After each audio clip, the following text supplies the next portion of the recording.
Welcome to the Great Detectives of Old Time Radio. From Boise, Idaho, this is your host, Adam Graham. If you have a comment, email it to me, box13@greatdetectives.net.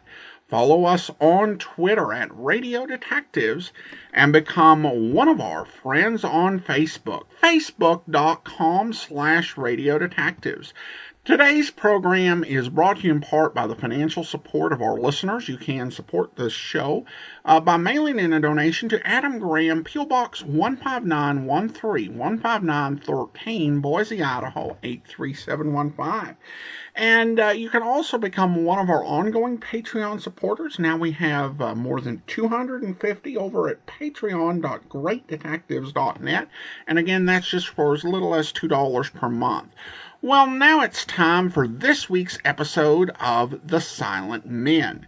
The original air date on this one is January the 20th of 1952, and the title is The Gigantic Hoax.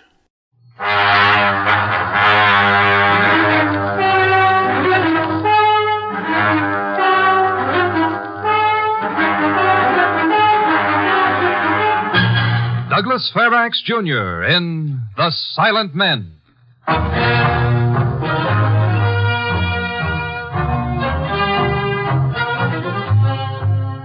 National Broadcasting Company proudly presents Douglas Fairbanks' production of The Silent Men. Transcribed stories of the undercover operations of the special agents of every branch of our federal government and their relentless fight against crime. Now here is Douglas Fairbanks. You may remember the story as it appeared in your newspaper. 2 eminent weapons designers missing, the headline shouted. And under it, plans for new anti-tank guns taken out of secret file. You'll recall the rest of the story. It expressed the belief that the 2 men, Alan Duval and Henry Blackmore, had taken the weapons designed they had created and left the country. The implication that they may have sold out to the enemy was there, plain and ugly. The government got the story long before you did. And on a recent trip to Washington, I obtained the story from them. In it, I play the part of secret agent Ian McKay. It is the file case entitled The Gigantic Hoax, in which only the names and places are fictional.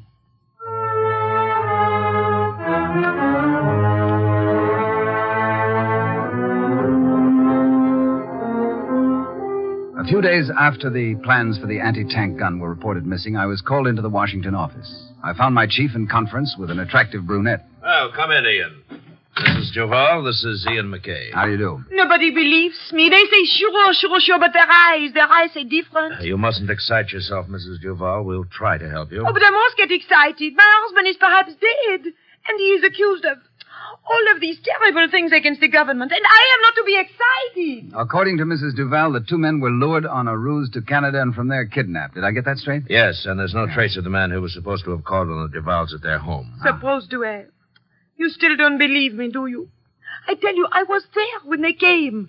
One man in a colonel's uniform, the other in a captain's. Did anyone else see them come into your house, a friend or a neighbor? No, it was nighttime. He made me promise not to tell anyone he was being called to an arms conference in Europe. He didn't tell you where in Europe? No. But I can find him if you let me go. As an American citizen, Mrs. Duval, you can go anywhere you please, excluding certain territories, of course. But it must be done now. I cannot wait for visas and papers. You feel sure you can find them? Mrs. Duval fought with the underground during the war, and she feels that they will help her. I was under the impression that the underground had gone underground. They will help me. I have friends there. They say he has sold his invention to a foreign power. He would rather die first. I'll tell you what, madam. Why don't you let us talk it over? When we reach some conclusion, I may get in touch with you. That is what they have all told me. The same words, the same tone of voice. We'll call you. You may be sure. Oh, yes. Yes, you will call me to tell me his body has been found. Good afternoon, gentlemen.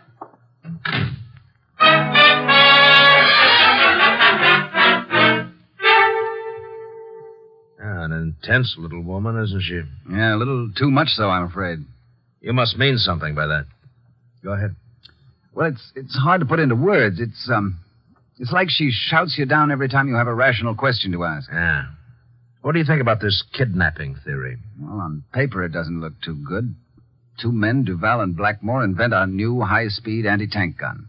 They take it to the National Council of Inventors and are assigned to a munition plant by the Army to put the thing into production. They were both screened by security. Well, that doesn't mean too much sometimes. They complete the initial layout and take 2 weeks off to go on a fishing trip. 2 weeks pass, 3 weeks, and they don't show up. The Army comes down on an inspection trip and the plans are gone, taken out of the secret file. Yeah, it doesn't look too good. The boys in the Pentagon are really screaming about this one. What do you want to start? Me? Is this my baby? I'm afraid it is. And don't overlook the kidnapping angle entirely. It's possible, you know. And the 2 phony military men, the colonel and the captain, am I supposed to swallow that? No, but leave room for it. It could happen. Well, it's all yours, Ian. What do you want to start from? A corner drugstore with a handful of aspirins.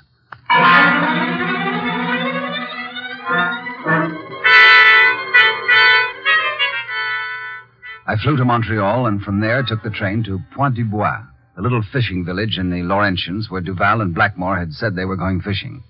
The place was deserted except for an old caretaker who told me in grunts that nobody had been there yet this season. Back to Montreal I went. I got a room at a hotel and after a quick shower and change drove out to the airport. Duval and Blackmore had definitely gotten this far. I presented my credentials to the night supervisor. He was duly impressed, but sloughed me off to the clerk in charge of tickets and registrations. You Ed Jackson? Yeah? Your supervisor sent this note down to you. Let's see. Give him any information he wants. Say, you must be big stuff, huh? Take a look at these 2 photographs. I'm looking for these men. Landed here on May 23rd. That's more than a month ago. No, sir, those pictures don't do a thing to me. They came in on the afternoon flight from Buffalo, New York. I thought maybe they took another flight out. Well, it's a tedious job, but why don't you look over the passenger list and all outgoing flights? You might find them there. Where do I start? Here in this book. This'll bore you silly, but then it's your job. Go ahead. Now, if I can avoid any distraction... Like my yakking all the time? Okay. Wallow in your own gloom for all I care.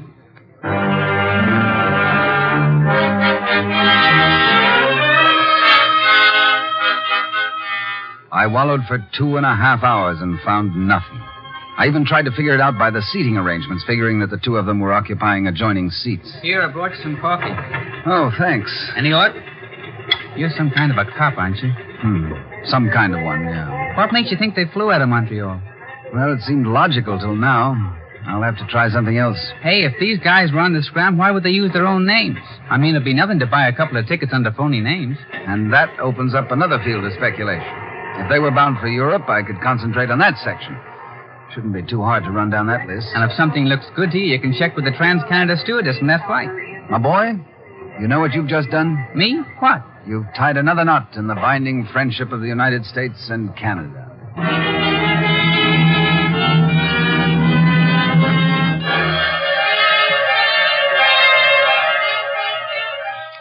I took the list of London-bound passengers for the week following May 23rd. That gave me 114 names to check. 67 of these were women and children. That left 47 possible suspects. In 4 days, I had checked on all but 3 passengers. These 3 men had given a Montreal hotel as their address. When I checked with the hotel, they told me they had no such guests. I went back to the airport and checked the list again. The 3 men whose identity I was looking for had all traveled to London on the same flight. Montreal to Gander, to Glasgow, to London. I waited till the same stewardess who had sparked the flight I was interested in came on duty. Oh, hello. Are you the gentleman who's been waiting to see me? Yes. I'm with the federal government of the United States. You carried 3 passengers on May 24th to London. According to your records, they occupied seats 17, 18, and 19. May the 24th? That's a long time ago. Here are 2 photographs of the men I'm looking for. They mean anything to you? Well, they sure do. Especially this one, Mr. Lafleur. You're positive? May the 24th is a national holiday in Canada. We were traveling very light. 6 or 7 passengers, that's all. I spent most of the trip with Mr. Lafleur. You know the way these things are. And this man? No, I'm not so sure of him. But I know the 3 of them were together. Nobody met them at the airport? Well, not that I know of.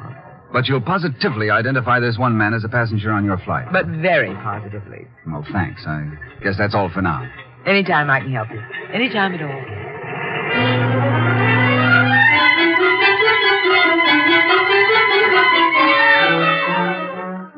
Before I left, she gave me sketchy descriptions of the other two men. I went back to the clerk at the ticket counter, and he found a receipt for 3 tickets from Montreal to London, which had been picked up by a man named Lafleur. I had photostatic copies made of the receipt and mailed one of these and a general description of the man to counterintelligence in Ottawa. It was pretty meager information to try and run a make on, but everything's worth a try in this business. I flew back to Washington, and when the chief came into his office, I was waiting for him. Oh, hello, Ian. You back from the war so soon? No, just a little recess. You got something, McKay? Our 2 gunsmiths in company with another man took a flight out from Montreal to London. The names they used were Lafleur, Pelletier, and Jourdain. Phony names, phony passports. Yeah. That doesn't do too much for the kidnapping theory, does it? Not unless the men honestly believed it was legitimate. They may have accepted the phony passports as merely being good security precautions. Now what? A trip to Europe. Paris to start with. Then wherever this thing takes me. Why Paris? Well, that's where the passports indicated they were going. I'll contact Tim Anderson when I get there. All right. I'll have everything ready for you in a few hours. Oh, one more thing, Chief. Fix it so Mrs. Duval can leave right away, will you? Well, I thought you didn't want her to She leave. needs watching. And I'd like her around where I can keep an eye on her. You don't think too much of her, do you? Well, just say that I'm cautiously impartial.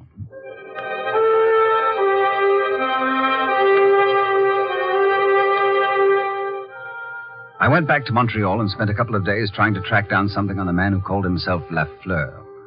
If he had engineered the deal with the phony passports and the rest of it, he was the man to know. I learned nothing by the time I was ready to make the big hop over the Atlantic. I got to the airport half an hour early. I stopped to see if the voluble little ticket clerk was still in good form. Well, look who's here, the cop with kosher. You're beginning to haunt this place. Well, I won't be here long. Taking the next flight to Gander, Newfoundland. Then Glasgow, London, and Paris. Who says a policeman's lot is not a happy one? Huh. Hey, you want to know something? It's not the one about the 2 Frenchmen, is it? No, this is on the level. It's about those guys you were looking for. Go on. Somebody else was in showing those pictures around. A woman? With a French accent. Brown hair, brown eyes? Yeah, I got a name, too. Said she was Mrs. Duval? Hey, how'd you know all this? I didn't. Just wishful thinking, I guess.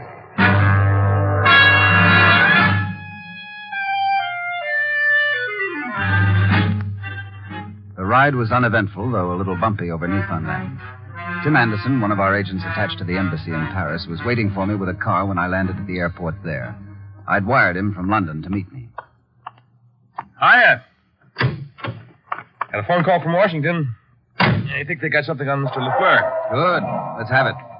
Ottawa checked the writing on the receipt with a Mr. Armand Edinger, who had some trouble with him. They're sure it's one of the same. Deported from Canada in 1947 for illegal entry. 47, eh? But they've got no record of him ever being back in Canada since then. Got anything on him over here? Plenty. Assuming that he is, Monsieur Edinger. He was with the Maquis, the French underground during the war. Yeah. He was exposed as a collaborationist and left the country. That must have been his Canadian episode. Anything current on him? Lots, including an address. Having his place watched now. He's been away for a while. When he gets back, we'll know it. Good. Well, take me there. No one there at all? No. What are you going to do? I'm going to show you how to open a lock and burglarize an apartment. Scientifically.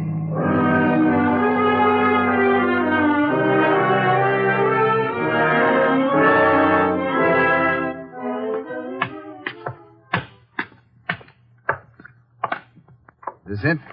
Yep. Number 12. Stand back. I'll need a little light.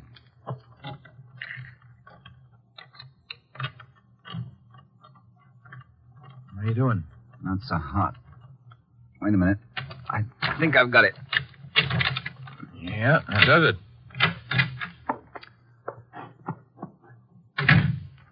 Nice place. The guy spent dough. Where do we start looking? Anywhere. I'll take the desk. You try the bookshelves. All right, now tell me what I'm looking for, will you? Pieces of paper with writing on it, for one thing. Want to check with his signature on this airline receipt. Make sure he's the right man. There's no doubt of that, is there? We'll double check. It's a book with his name on the fly sheet. Armand Edinger. Let's see it. Good. It checks. This guy's a fiend for snapshots, all neatly dated and cataloged here. Now, let's see some of the latest ones. Oh, here's some dated April 7th, 1951. That's not so long ago. No, this one in front of the railway station. Wish he'd photographed the name of the building. What for? Well, if we get to a place he's been, he might be there again. Kind of a forlorn hope, isn't it? You see anything unusual about this station? If we could find some way to identify it, we could... Well, how about the flowers in that window box? Not too many stations are prettied up like that. Well, that's something. And that caragana bush right alongside of it. Yeah? About 4 feet high and 2-3 feet away from the corner of the building. Yeah, there's a gleam in your eye. It's an anticipation of the swell job you're going to do in the next couple of days. Oh. Okay, get it over with. You're going to find me a little railway station in France that looks just like this.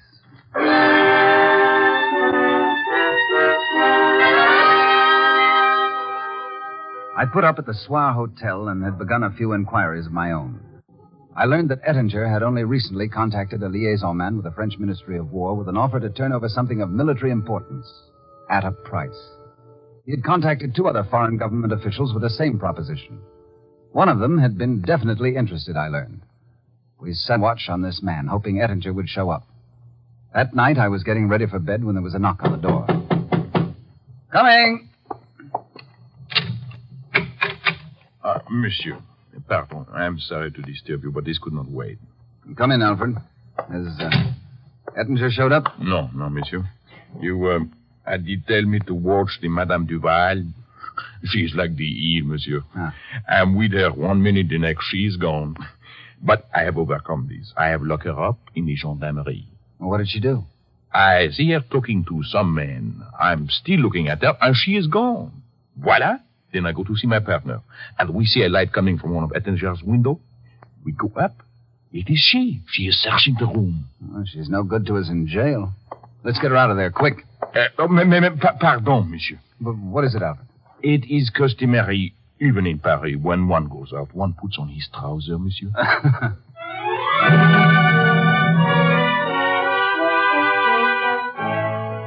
It was an angry Mrs. Duval who paced the floor of the visitor's room of the prison. She didn't even stop when she heard the door open and close behind me. Mrs. Duval? Oh, it is you. Can you get me out of this horrible place? Well, burglary is a criminal offense in any country. Oh, but I must get out. My husband. I cannot find him if I am in here. And what makes you think he's in France? Oh, I know he is. Get me out, please, monsieur. You haven't answered my question. How do you know he's in France? Well, I had not told you the whole truth in Washington. Try it now. This captain who came to see my husband with the colonel, well, I told you he was French, but I did not tell you that I knew the man. I saw him from a distance only, and it seemed impossible. But then, when all this happened, I knew it was Ettinger. Armand Ettinger? Oui. During the war, I was with the Marquis, the French underground. He was, too, before he turned collaborator. Well, why didn't you tell us? Oh, I was afraid. Should they learn that you might find them, they would kill the 2 men and escape. And you thought you'd take them single-handed, eh? I have many friends who would have helped me. In their own way. Monsieur, please, you tell them to get me out of here. All right.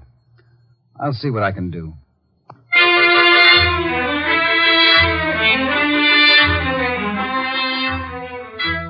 With many gestures and very little French, I managed to get Mrs. Duval released.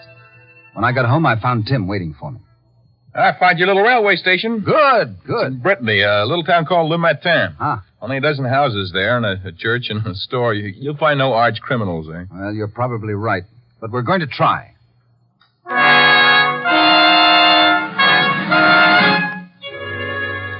Le Matin was a full day's journey out of Paris. We rented a rickety old Fiat and made all the necessary preparations for our trip. While the car was being greased, I called on Mrs. Duval. Better I should have stayed in jail. Then I would know I could do nothing to help. This way. What could you do, Mrs. Duval? I don't know, but I could be active. You don't know this Ettinger the way I do. Monsieur, I have the hope of finding him one place. If I tell you, you will let me come along? I can't expose you to the possible consequences. What about the consequences of a murdered husband? Can you leave me with that? Don't you understand? If I could find... Tell me where this place is. I'll not promise, though. Le Matin, a little town in Brittany. What do you know about Le Matin? Ettinger, he goes there often. He has friends in a chateau in the hills nearby. They may be there now. And, I I must stay helpless here in a hotel room. If you knew this last night, why didn't you break into Ettinger's room? I did not know this last night. They came this morning, these friends of mine. They told me about Le Matin.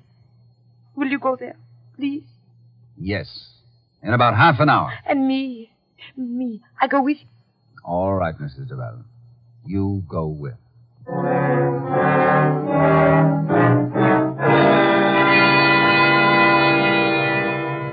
It took everything that car had to get us to Le Matin early that evening. It was only 9 o'clock, and already the little village was bedded down for the night. We stopped in front of a small bakery shop. There's a light in the back of this store. Will you try there? Yes, Don't ask directly. Try and find out who's living in the chateau. I will. I understand.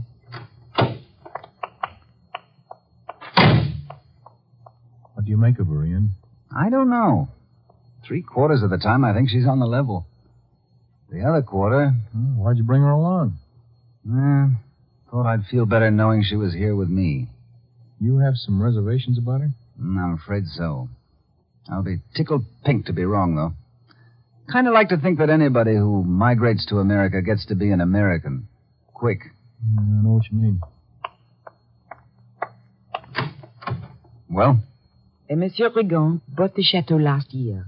He has a business in the city and only comes out here occasionally. What about Ettinger? She would not say for sure. Monsieur Rigon has much company. Does she know him? No.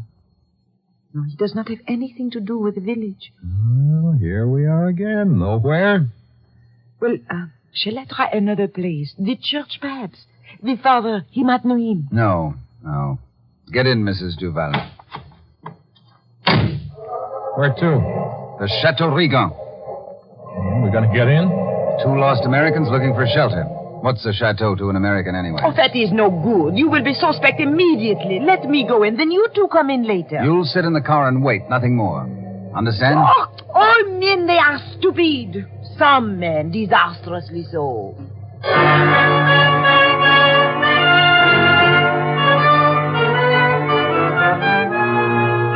We bumped along an old dirt road till we came to a huge set of wrought iron gates.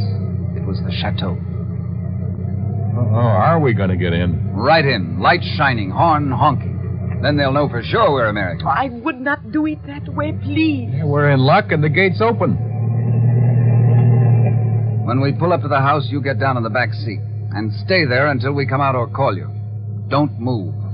Ian, there were some men back there by the gate. Bunch of them. The Marquis? What did you say? Nothing.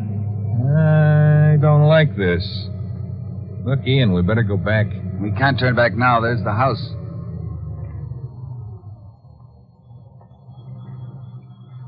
It's a little too quiet to suit me. Oh, come on. Let's try the door. You stay there, Mrs. Duval. Don't move.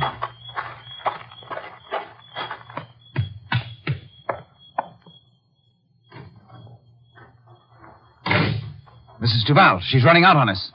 Mrs. Duval, come back here. Shall I go after her? No, she's outfoxed us. Well, here goes.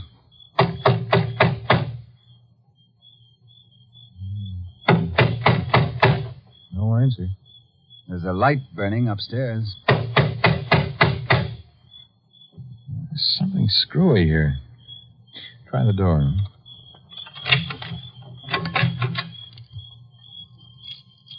They could use a few light bulbs in this hallway.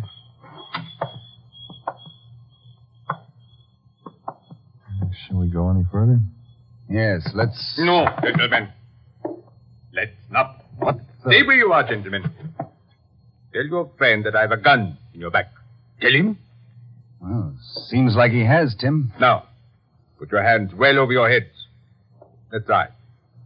What? Only one gun, Mr. McKay. I am afraid I do not know your friend's name.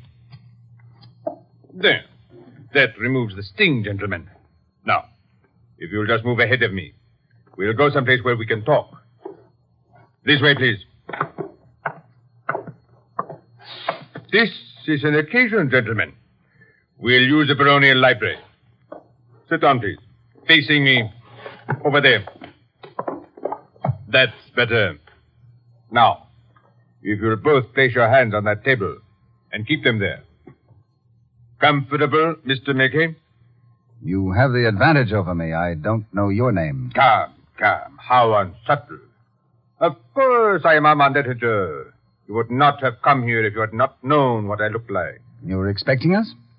I was rather hoping that you would not find your way here, gentlemen. But I'm quite prepared, as you have no doubt noticed. We're looking for 2 American citizens, Henry Blackmore and Alan Duval. A very pretty speech. Almost calls for a fanfare. Nevertheless, Mr. Ettinger, They are here. Your 2 American friends. In this house? Alive and in this house. And it's quite up to you whether they leave this house in the same condition. The man has a prepared speech. Why doesn't he make it? You have a point there, Tim. I forgot how direct you Americans are. Very well. I shall state my case.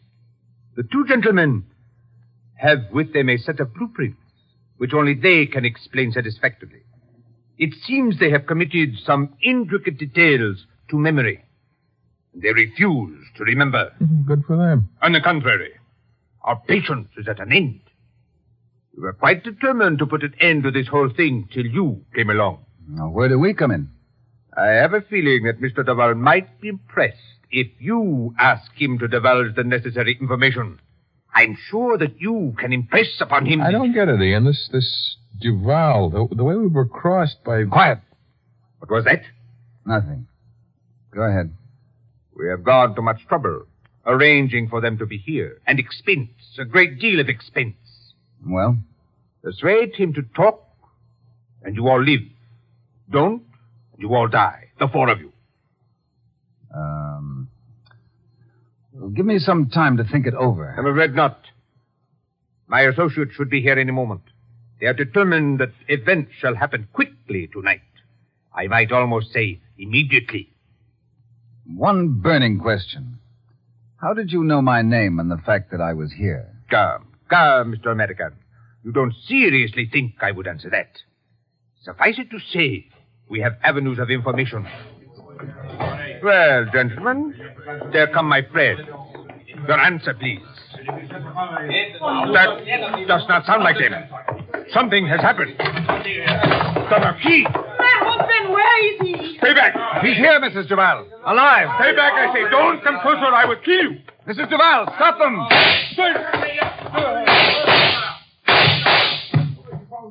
Mrs. Duval, why did you... I could not stop them, monsieur. They are the Marquis. The crime for which he has paid was not committed against the United States or my husband, but against France over 6 years ago.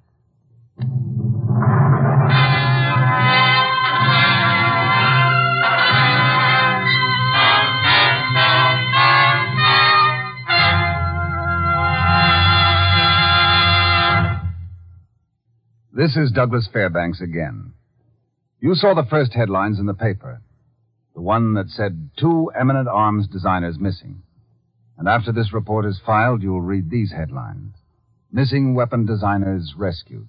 And, in smaller type, heroic woman aids federal agents in capture. Then the story will go on to give as many details as the department thinks is advisable. And so closes another chapter in the distinguished chronicle of our silent men. The special agents of all branches of our federal government, who daily risk their lives to protect the lives of all of us. Next week, we'll tell you a story involving espionage and murder in the file case entitled The Enemy, another venture undertaken for our protection by the Silent Men.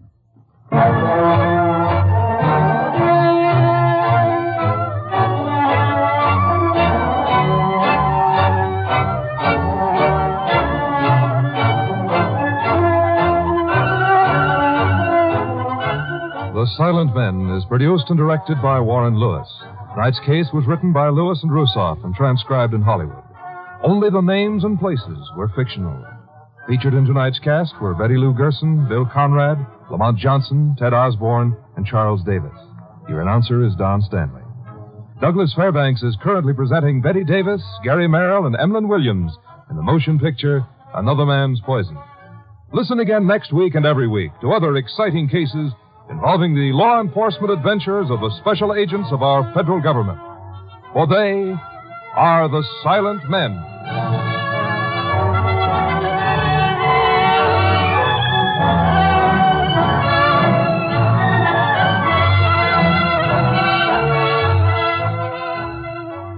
You are tuned to your favorite station of the NBC Radio Network, where you'll always find the very finest radio entertainment.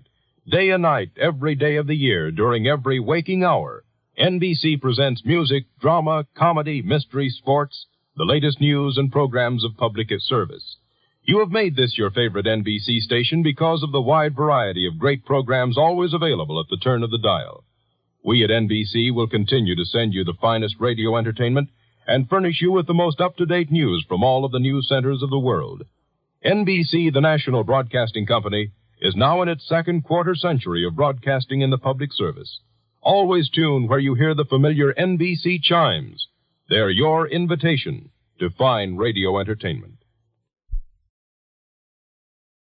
Welcome back. I loved Mrs. Duval, played, I believe, by Betty Lou Gerson, and her line that all men are stupid, some men disastrously so. I wonder how many t-shirts I could sell with that on it. But I think particularly at the end, things would have gone a lot smoother for them if they had listened to her. And it is an interesting episode where it turns out that our hero's hunch is wrong, and he needs assisted from being killed. I don't know whether it was a gender thing or if it was just a, civilian thing, but particularly towards the end, they would have done better to listen to her. Because she might be a civilian, but with that experience in that underground and those sources in the country, that really was valuable and was the key to solving the case. The investigation part leading up to it and how they got over there, I thought was also pretty good. It followed kind of the Dragnet playbook of making tedium interesting, going through all of those passenger lists and all of that process, because this is the sort of thing that the actual federal investigators went to. So it gives it a element of realism rather than just being boring. Well, we're going to change things up a little bit here, and I want to go ahead and thank our Patreon supporter of the day. And I want to go ahead and thank Ray, Patreon supporter since July of 2020, currently supporting us at the rookie level of $2 or more per month. Thank you so much for your support, Ray. Now, we do have a listener question, and I'm going to address it. It's a personal question, and for some listeners, it might be a sensitive one. And if you would rather skip it, that's fine. We'll be back tomorrow, Public Domain Video Theater. And then next Monday, Casey Crime Photographer. And then next Saturday, we'll be back with another episode of The Silent Men. But now, a listener comment or feedback. And I got a message on Twitter. Richard wrote me over on Twitter. I just started your book, Slime Incorporated, on Audible. I remember a while you mentioned you were going to adopt. Did you do that yet? I'm adopted, so it really moved my heart when you said you were going to. Well, thank you so much for the question, Richard. I haven't talked about it specifically in quite a while. We started the whole process about 5 years ago. We attended a seminar, and then we went through a process to prove for a home study by our local adoption agency. And that process took quite a bit longer than typical, about a year and a half to get the home study process completed. And then we ended up in their system for domestic infant adoption. And if you've not been involved in the process in recent years, or, kind of base the view of that whole process from the perspective of like old books or movies, it's a very involved process. Most of the adoptions when it comes to infants are done as open adoptions. And even if they aren't, the mother really in these sort of situations is in the driver's seat when she makes this decision to make a plan for the future of her child. And if you're an adoptive family, you create a profile book, and you are notified of a potential situation where a mother has a child to adopt, and then you're asked whether you want your book shown or not. And so that was the process we went through several times over the course of, a year and a half.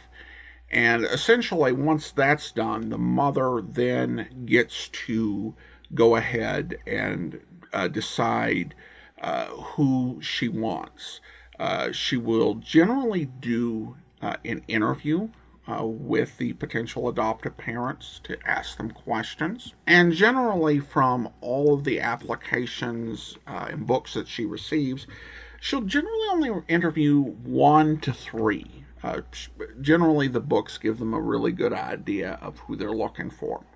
And over the course of a year and a half, we did not actually get called back. So we took a different path. After a lot of thought and prayer, we opted for the embryo adoption for a number of reasons. And with embryo adoption, that's where, after an IVF process, there are embryos remaining, and the parents decide to place the remaining embryos for adoption so that they'll have a chance at life, and also to give that gift of being parents to someone that they'll trust.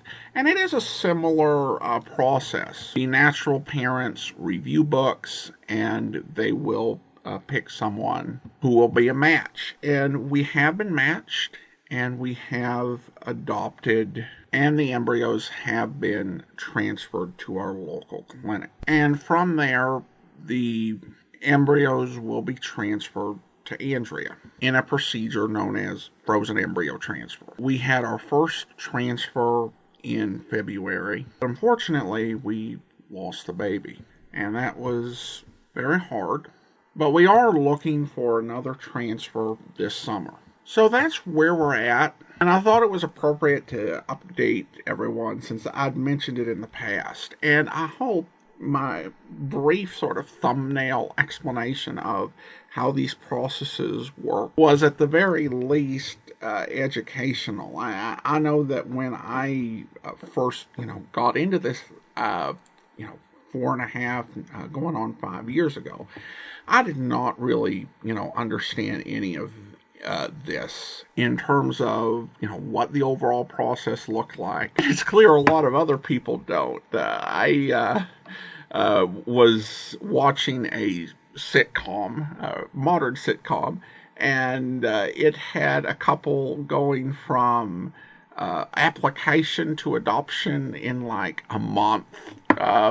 That's not really typical. And the one thing that really has impressed me throughout the entire process is just how much love and thought goes into this from natural families across the board.